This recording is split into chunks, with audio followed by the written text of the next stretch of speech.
In a distant forest lives a fox, a birch tree, and the earth god. The fox regularly visits the birch tree and speaks with her of high-minded concepts, of academic theories, and of art. His magnificent laboratory, full of specialized equipment and foreign textbooks, is renowned even beyond the forest. The birch tree is captivated by the fox's vast knowledge and looks forward to his lectures every single day. The earth god also visits the birch tree when he can. He speaks with her of the world he inhabits and the wonders it cultivates. He knows and has nothing, so he speaks only of what he can directly perceive and experience, and he asks the birch tree for her perspective on concepts he hasn't fully understood yet. The birch tree has no interest in this. Being a birch tree, it's no wonder why she prefers the fox over the earth god. The earth god speaks of the earth, of the soil and the foliage, which is the only thing she sees all day every day, and which she is herself. She's planted in the ground and can only interact with what is immediately in front of her. Some species of birch trees can live up to 300 years. Even if she's only lived a fraction of that, she's still spent entire decades only ever knowing this one place and seeing one view. Of course she takes interest in the newness of the fox and his fantastical studies. The earth god, unfortunately, has already been forgotten and rejected by humans, his lowly stature as a lesser god depleted to absolute zero. His clothes are ragged and his shrine is decrepit. Being rejected further by this pristine symbol of the world he loves so much sends him into fits of rage. He grows to hate the fox and the principles it stands for. What use is discussing German textbooks on aesthetics when verdant life is born of the soil right in front of us every single day? Who needs a telescope to look at a star when dozens of them dance above our heads every single night? To the earth god, these are farces that distract from the truth of lived experience. They are lies. Eventually, the earth god becomes so furious with the fox that he decides to take its life. And so he does. With his own two hands, he extinguishes the life of one of the forest's beautiful creatures which he loves so much. He robs the fox of further opportunities to develop and learn. Stepping inside the fox's home, it's revealed that the fox had no laboratory, no equipment, no bookshelves. He lived in a dingy hole just like the earth god. Everything the fox boasted about were illusions made from simple orchard grass. The earth god was right. It was all a lie.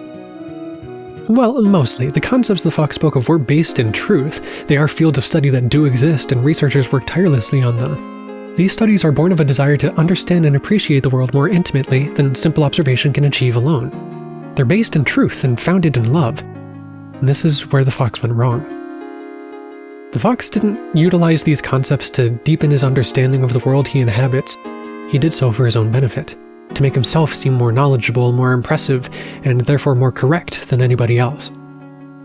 He didn't truly engage with any of the concepts he spoke of, but simply alluded to them to reap the social reward of being intelligent and valuable.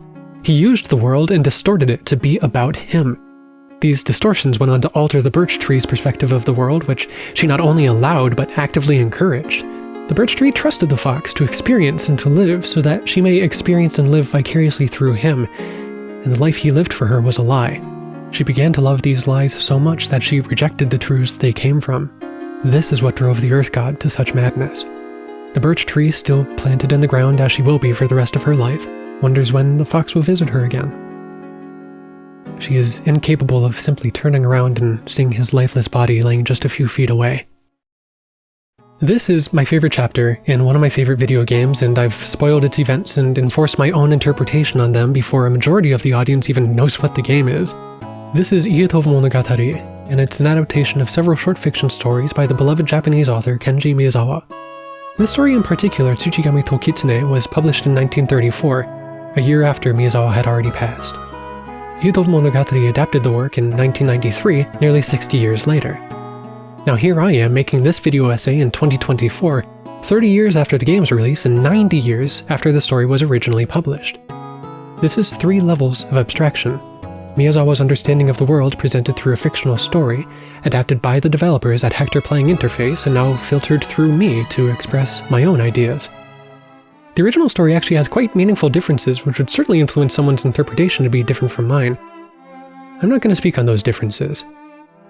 I want you, specifically you, to find this short story on your own, read it on your own, and interpret it on your own. I've already imparted so much of myself onto this as it is.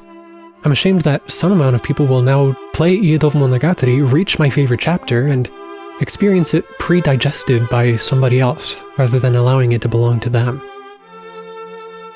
I cannot experience things for you. You shouldn't want me to experience things for you.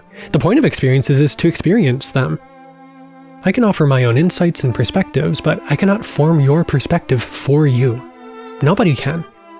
I'm not special for being capable of engaging thoughtfully with something, and to pretend that I am would be lying about your personal agency, your curiosity, the infinite potential of your lived experience. Maybe you've been watching this video and trusting my interpretation as the truth, because... well, why? Why trust me? Is it because I speak gently and eloquently? Anyone can do that. Is it because I've been showing Japanese gameplay footage?